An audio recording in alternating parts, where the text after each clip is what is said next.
Seria e shkrimeve të pamfletit për GE Investment SHPK nuk ka ekspozuar thjesht një kompani pa kapital që merr leje ndërtimi, por ka hapur një panoramë shumë të gjerë, ku koncesionet publike, administrata tatimore, kontrolli territorial dhe ndërtimi shumë katësh funksionojnë si hallka të së njëjtës skem. Kjo skem nuk prodhon vlerë ekonomike të deklaruar, por prodhon projekte miliona euro të mbajtura nga subjekte që në letra nuk kanë as kapacitet financiar dhe as histori biznesi që ta justifikojnë këtë nivel aktiviteti. Në qendër të kësaj strukture formale qëndron GE Investment SHPK, një shoqëri e themeluar në vitin 2022 me pronar Gledis Çela dhe Endrit Shabani, e cila në bilancet zyrtare nuk deklaron kapital funksional, qarkullim, kredi bankare apo burime financimi. Megjithatë, kjo shoqëri trajtohet nga institucionet si zhvillues ndërtimi dhe pajiset me leje për kulla dhe resorte që kërkojnë mbi 120 milionë euro investim real në Vlorë, Tiranë dhe Bregdet. Për të kuptuar pse kjo ndodh, duhet ndalur tek figura e Endrit Shabanit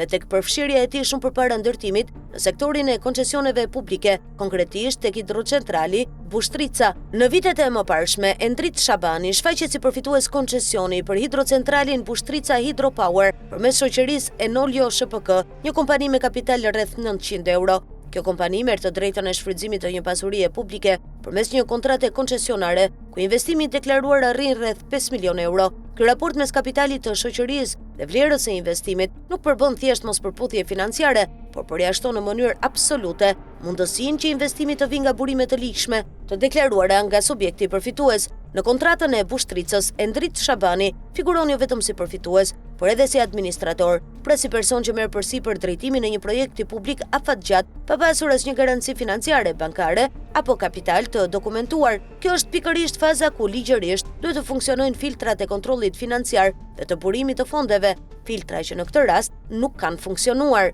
Gjatë ecurisë së projektit, struktura e shoqërisë ndryshon. Në skem përfshihen edhe subjekte të tjera të lidhura me Bushtricën, përfshirë Bushtrica Hydropower SHPK dhe kompani ndërtimi e shërbimi që marrin përsipër realizimin praktik të veprave, furnizimet, punimet dhe investimin real. Këto subjekte nuk shfaqen në fazën e dhënies së koncesionit si financues, por hynë më pas, duke mbuluar boshllëkun financiar që kompania koncesionare nuk e ka pasur kurrë. Në terma juridik, kjo praktik përbën maskim të burimit real të fondeve, sepse lejon që kapitali real të futet në projekt pas dhënies së kontratës, pa u verifikuar në momentin kritik, kur shteti i jep të drejtën e shfrytëzimit. Ky është një model i njohur në hetimet për pastrim parash, ku subjekti formal shërben vetëm si mbajtësi së drejtës, ndërsa parat vijnë nga jashtë strukturës së deklaruar. Kur i njëjti Endrit Shabani shfaqet më pas si ortak i GE Investment SHPK, një kompani ndërtimi pa kapital, pa qarkullim dhe pa burime financiare të deklaruara, vazhdimësia bëhet e qartë. Nuk kemi të bëjmë me dështim biznesi apo rrezik sipërmarrës, por me përdorim të subjekteve formale për të mbajtur projekte me vlerë të lartë,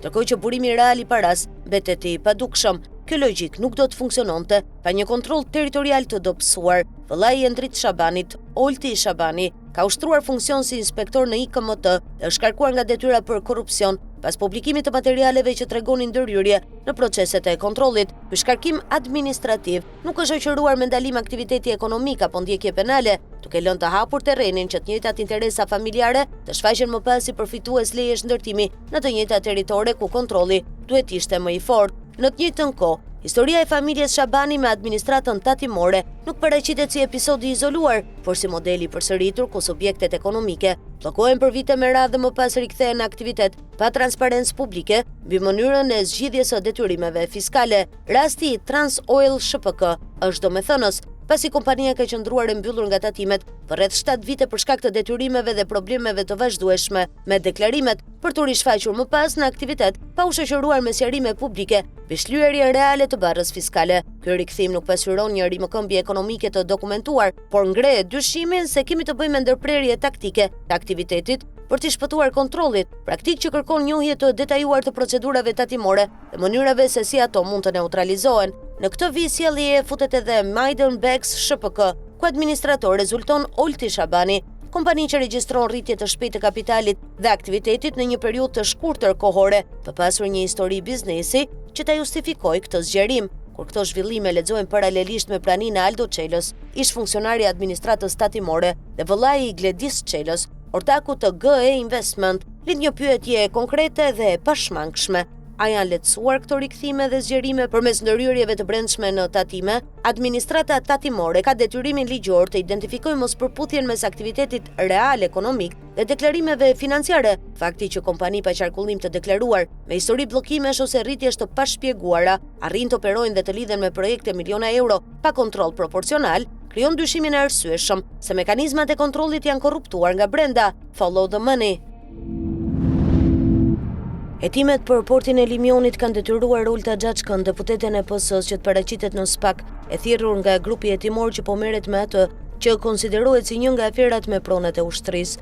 Xhaçka është thirrur në SPAK si ish-ministre e mbrojtjes, ndërsa porti i Limionit ndodhet në sekuestro me urdhër të prokurorisë speciale dhe vendimeve të gjykatave.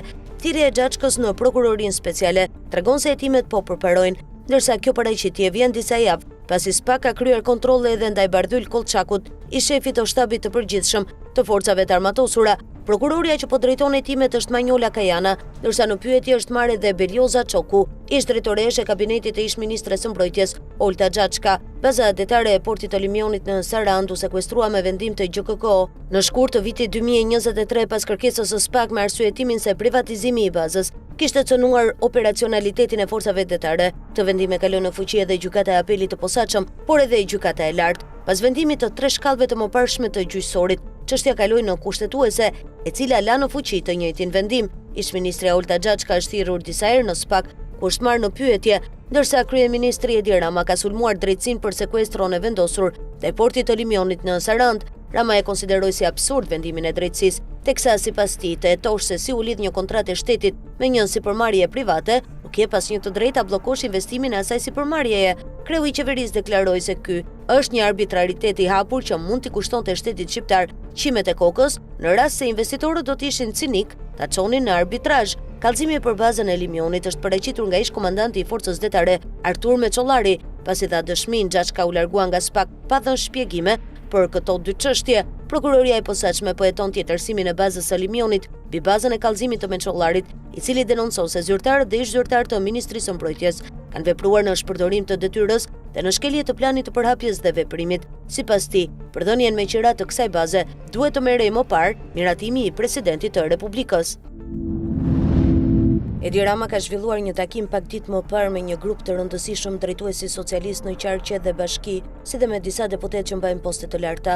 Arsyeja e këtij takimi ka qenë hapja e një faze reflektimi përballë disa socialistëve që kanë nisur të shpërthejnë mes njëri tjetrit, duke dhënë sinjale për ndryshime në kupolën e qeverisë. Ky është një version që është përfolur prej kohësh, sapo shpërthyen hetimet e mëdha të SPAK ndaj Belinda Ballukut dhe Akshit. Rama mësohet se i ka konsideruar këto hetime si një sulm politik të organizuar nga qendra jashtë Shqipërisë. Ne i dim kush janë ata, i dim edhe hapat që do të ndërmarrim.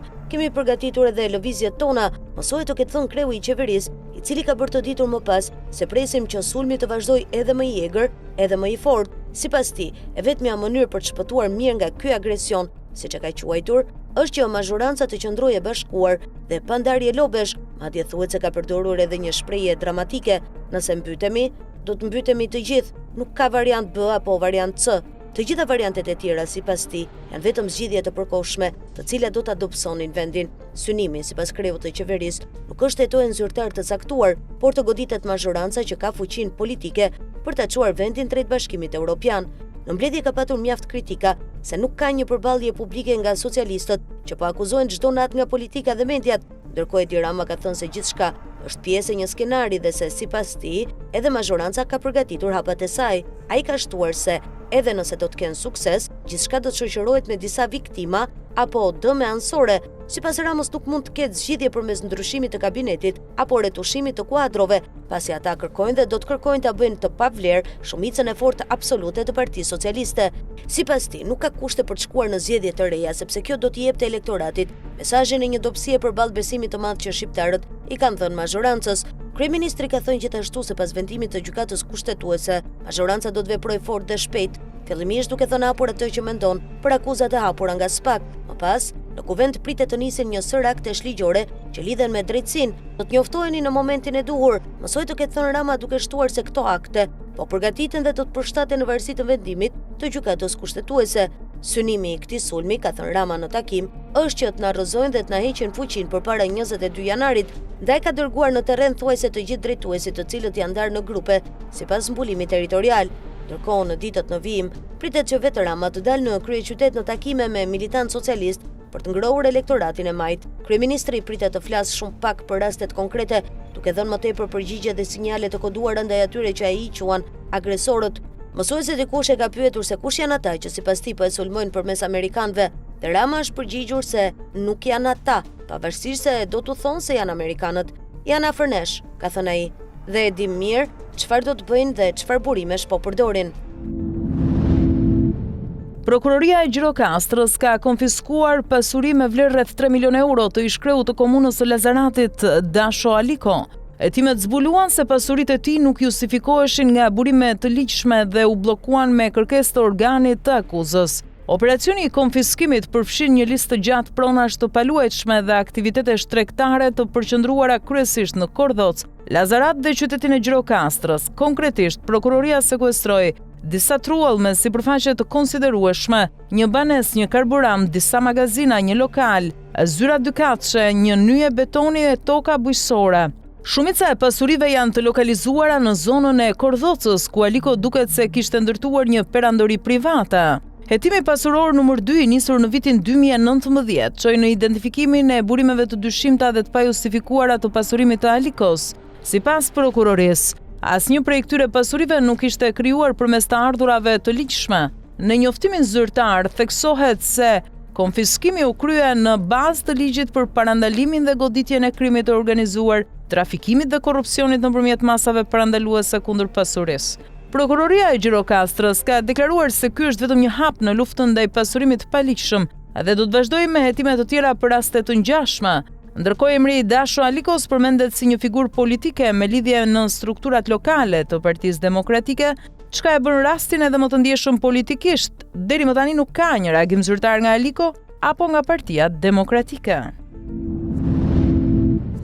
Një vrasje e guximshme jashtë aeroportit kryesor të Shqipërisë muajin e kaluar ka shtuar frikën se aleati i NATO-s po zhytet më thellë në sundimin e krimit të organizuar, me udhëheqësit e opozitës që paralajmërojnë se vendi është në prag të shndërrimit si narkoshteti i parë i vërtet në Europë. Gilman Dodani, një udhëheqës në rrjetin kriminal Shullazi, u vra në një breshëri të shtonash në mes të ditës, ndërsa kthehej në Shqipëri nga Spanja më 11 nëntor. Në një video të incidentit, një skuadër ekzekutimi del nga një automjet i parkuar për t'i zëmpritur automjetit luksoz të pasi konfirmojnë se objektivi i tyre ka mbetur i vdekur, autorët ikin nga vendi i ngjarjes. Kritikët thonë se skena të tilla të zymta dhe alarmuese po bëhen të zakonshme në Shqipëri. Rrjeti kriminal i Shullazit është i përfshirë në disa aktivitete, përfshirë tregtinë e drogës. Udhëheqësit e opozitës dhe ekspertët ndërkombëtar kundër narkotikëve paralajmërojnë se vendi është bërë një qendër ballkanike për kartelet e drogës nga Amerika Latine dhe një qendër thelbësore e tregtisë europiane të marijuanës. Degët shqiptare të karteleve narkoterroriste të Amerikës së Jugut janë aktualisht transportuesit kryesor të kësaj droge nga Amerika e Jugut në Europë dhe ato kontrollojnë çmimin e saj në Europë dhe vazhdojnë të forcojnë ndikimin e tyre edhe në tregun e shubave, tha ish-kryeministri Sali Berisha për The Washington Times. Berisha dhe anëtar të tjerë të Partisë Demokratike të Qendrës së Djathtë i kanë bërë thirrje presidentit të SBA-s Donald Trump që zyrtarisht të përcaktojë kartelet shqiptare të drogës si organizata narkoterroriste.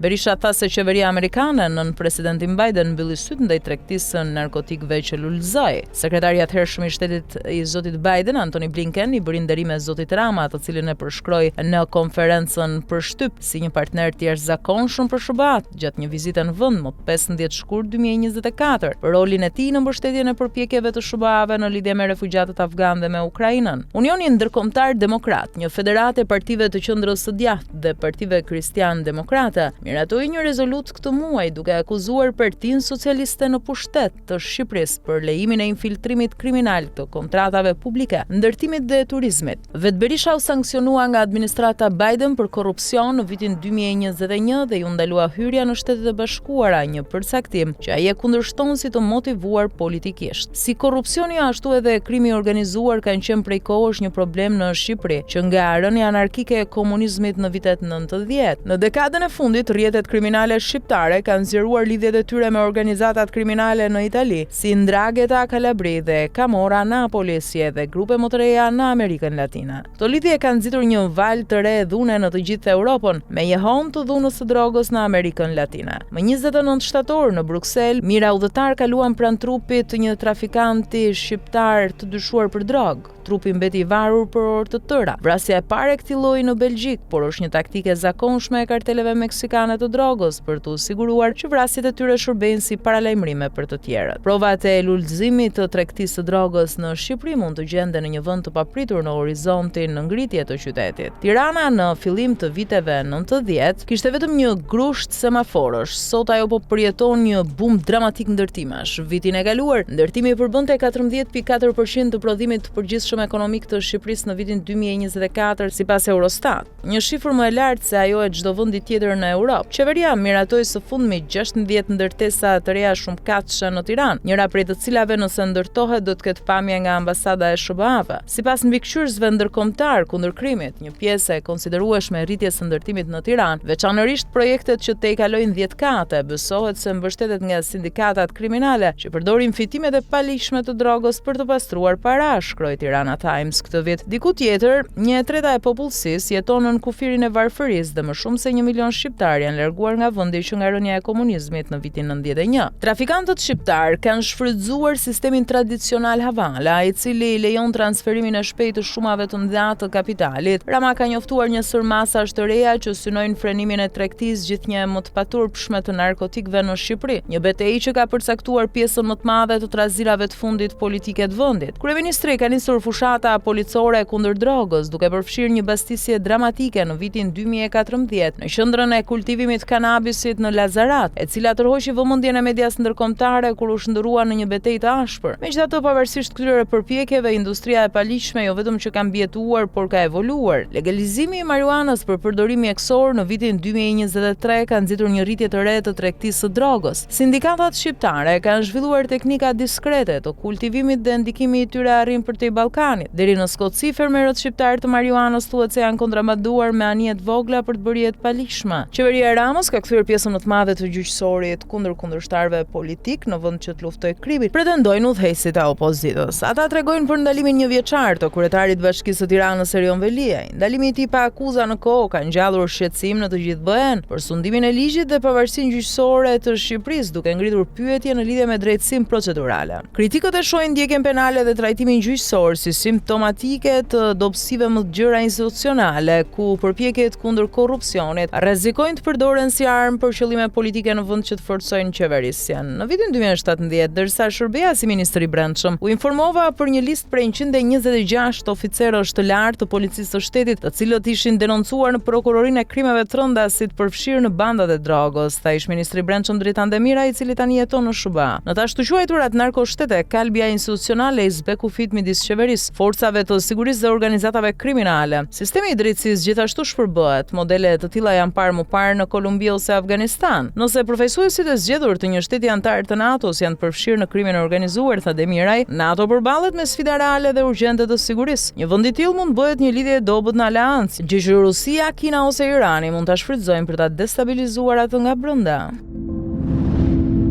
Ish-ministri i Shëndetësisë Ilir Beqaj është irrituar me Edi Ramën dhe kolegët e tij të Partisë Socialiste për votën që ata i dhanë Endrit Shabanit për ta bërë avokat të popullit. Sot u mbajt seanca e radhës në gjykatë për çështjen e sterilizimit dhe Ilir Beqaj kujtoi se personi që e paditi është ai që sot është avokat i popullit. Endrit Shabani do të jetë ndër të parët në listë që do të thirret si dëshmitar në gjykatë. Kujtojmë se në vitin 2019, më datë 23 dhjetor, ishte një smathurje e drejtuar nga Endrit Shabani që paraqiti në SPAK një padi për vjedhjet me sterilizimin. Por kjo e ka acaruar Beqajin pasi Rama shpërbleu personin që hoqi qafe një nga hajdutët më të mëdhenj në vend. Kallëzimi është bërë më 23 dhjetor 2019, si sot fiks 6 vjet më parë, dhe sot ky person është ndër të parët në listën e dëshmitarëve të akuzës. Pra sot kemi këtë paradoks: ai që duhet jetë zëri i qytetarit përballë pushtetit del në rreshtin e akuzës, ai që duhet jetë garanci kundër arbitraritetit shfaqet si pjesë e mekanizmit që e ushqen atë. Sipas deklarimeve të tij publike, ai është shprehur se është i lumtur që un jam në pranga edhe pse kjo nuk lidhet me kallëzimin e tij. Sipas po atyre deklarimeve, ai ka qenë në dijeni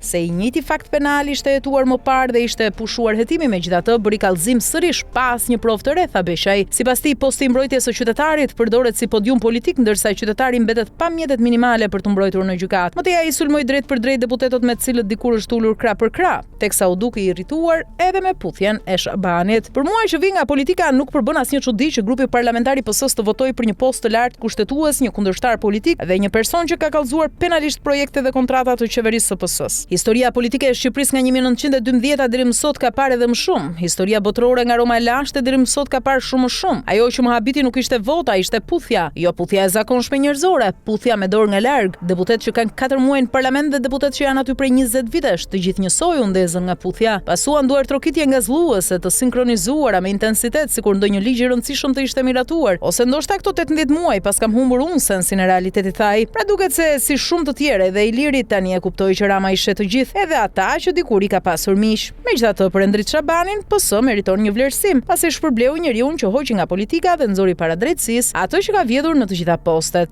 Sa ishte ministri i shëndetësisë, bodhi pa hesap, por nuk thon kot që vesi del me shpirtin, edhe kur u bë drejtori sa spak, sërish u kap duke vjedhur.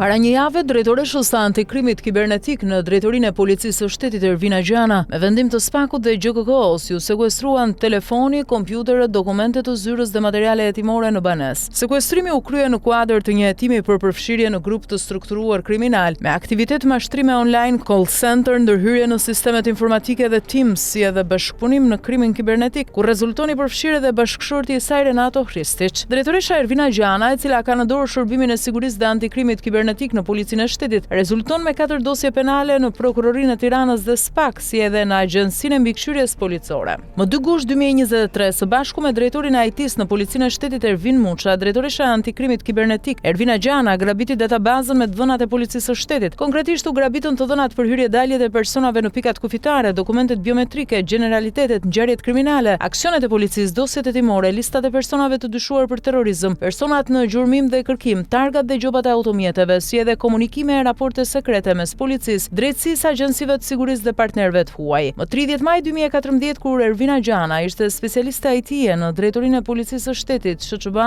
e kallëzoi në prokurori dhe e pezulloi nga detyra pasi kishte vjedhur hard diskun e kompjuterit zyrtar, ku ruheshin të dhënat e përsekrete. Megjithatë, përmes ndikimeve të caktuara, çështja penale ju pushua, ajo u rikthye në polici dhe më pas u emërua drejtoresha antikrimit kibernetik. Madje drejtoresha Ervina Gjana u bë aq e fuqishme për shkak të ndikimit të klaneve mafioze, sa filloi të diktonte vendime edhe në kupolën e policisë së shtetit. Në muajin janar 2025, ndaj drejtoreshës së antikrimit kibernetik Ervina Gjana u depozitua një tjetër kallëzim në prokurorinë e Tiranës, por çështja u pushua në heshtje. Sekuestrimi i telefonit nga SPAK para një jave përbën rastin e 4 të hetimit ndaj saj. Në nëntor 2024, drejtori i policisë së shtetit Ilir Proda, me urdhër të klaneve mafioze brenda dhe jashtë pushtetit, ataktoi Ervina Gjanën, drejtuese të komisionit që përzgjodhi 48 shefa komisariatesh. Ajo i përzgjodhi këta drejtues sipas preferencave të grupit mafioz ku bënte pjesë, ndërsa drejtori Ilir Proda vetëm firmosi emrimet pa guxuar të kryente asnjë verifikim apo ndryshim.